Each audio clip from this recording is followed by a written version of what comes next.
Welcome back. So in this section, we will start building our very first Spring Boot application. And in this video, I'll show you how to create Spring Boot project using the Spring Initializer. Also, we will import the same project in the IntelliJ IDE that we downloaded and installed in the previous videos. Then we will create our very first API. So let's get started. So now we will understand that how to use Spring Initializer for creating the Spring Boot project. So go to Google and type Spring Initializer. Then you will find this web page which is start.spring.io. So let's go to that. So this particular app is used for creating the Spring Boot project in zip format. So this gives us the flexibility to add initial dependencies which we want. Also, it gives us the flexibility of choosing the basic project metadata over here. So for project, we will be using Maven over here. Then language will be Java. Let the Spring Boot version will be 4.0.0 in our case. You can choose other if you want. Then over here, we will be adding the project metadata over here. So for group, let's say it is com.vimansh. Then in the artifact, let's type the name of the application, which is Sports Hub Manager. So automatically name will change over here, same as the artifact name. Then for the description also, we can use Sports Hub Manager backend, let's say. Then package name will automatically get generated. For packaging, we will be using jar format only. So let's keep that as jar as it is. Then for configuration, we will be using properties file, that is application properties. We will see that in the further application structure. Then for Java version, here we will choose Java version as 17. So this is the basic project data or metadata we can say, and configurations as well. Now for dependencies, we will be adding few initial dependencies which we will be using in the Spring Boot application. So first we will use Spring Web. So this is used for creating RESTful APIs and some other functionalities. So we will be using this in the API creation process. Then second, we will use JPA, which is Spring Data JPA. So this is used for doing MySQL calls to the app database. Then similarly for that, we will also use MySQL driver to connect our application to the MySQL server that we will be creating. And apart from this, we will also use dev tools, that is Spring dev tools, for faster development because it avoids complete restarts. It uses hot reloads or live reload when we make changes in the application, so they directly reflect in the application environment. So now let's click on generate. So this will create a Spring application zip according to the configurations which we have selected. Okay, so once we have this sports hub manager.zip, we can extract this zip file because it contains the overall project that we have. So here we can see that we have this folder created. So let's take it outside only. All right.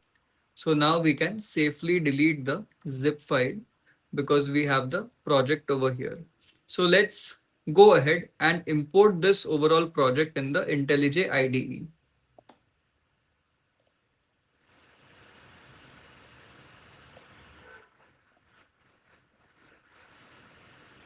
So now to import the project in the IntelliJ, open IntelliJ IDE and click on open. Then simply go to the location at which you have the Sports Hub Manager application. Then select this folder and click on select folder. Then click on trust project. So this might take a little bit time to load.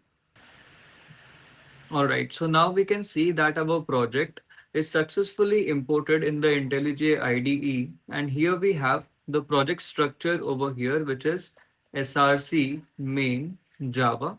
So this is the standard folder structure or project structure of Spring Boot applications. Now here we can see we have the main class over here. So this is the main class. Then over here we can see we have pom.xml present, which is directly present under the project folder. Then here we can see the main function or main method of the application over here. So from here, the execution of the Spring Boot application begins. Then if we see the pom.xml, here we will be able to find the dependencies and the project metadata which we chose while creating the application using the Spring initializer. So as we can see here, we have the data JPA dependency, the Spring Boot starter dependency, which is the Spring Boot web itself. Then we have the dev tools, MySQL, and further JPA dependencies, and again the starter dependency. So these are automatically added as we have chosen these dependencies while creating the Spring Boot application. So in future, when we will be requiring more dependencies, so under the same tag, we will add further dependencies over here. Also, if we see in pom.xml, we will find the model version, which is the Spring Boot version that we chose. We can see over here. And also the group ID, the artifact ID, versions, and the name of the project. We can find it all over here in pom.xml itself. So this is how the Spring Initializer creates the basic structure of our Spring application. Now further over here in the project structure, if you go to resources, we will find application.properties.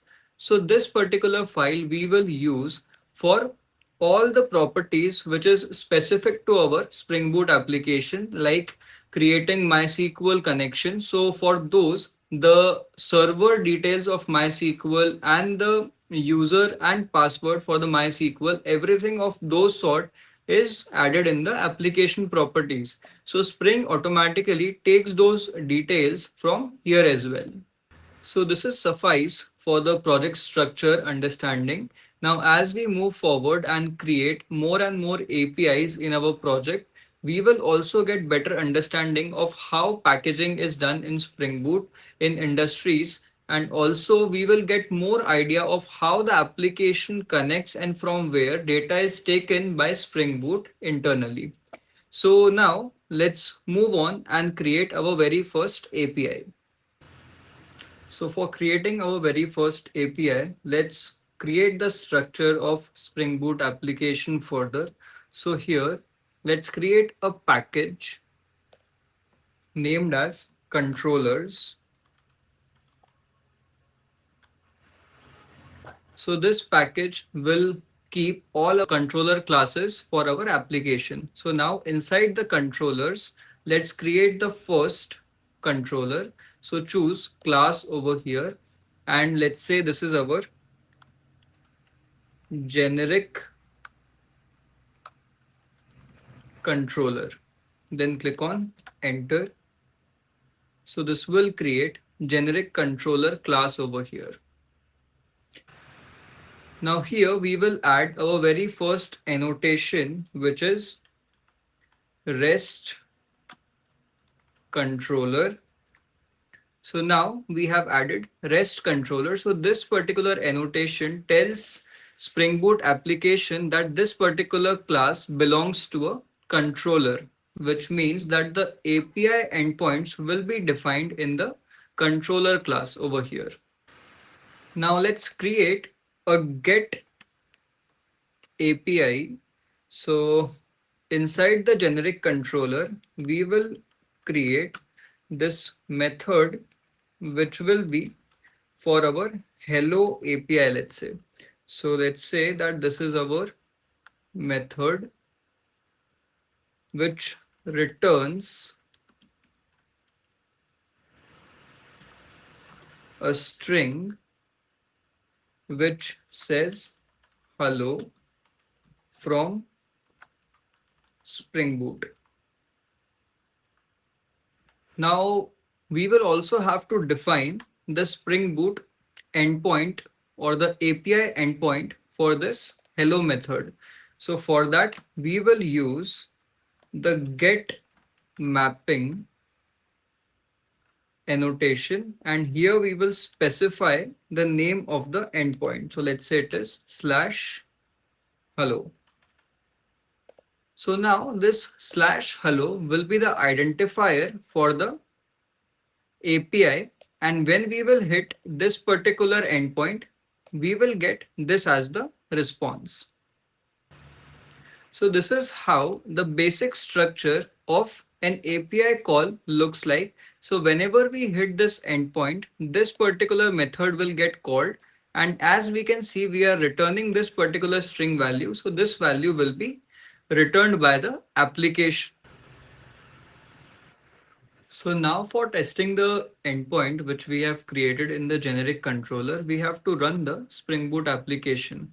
Now, if you will directly run it using this run function over here, it will give some errors because in the pom.xml, we have added the dependencies related to MySQL and JPA, which will require the application properties file to have the MySQL driver configuration. So for now, what we will do is let's comment these dependencies which we have related to MySQL and JPA driver.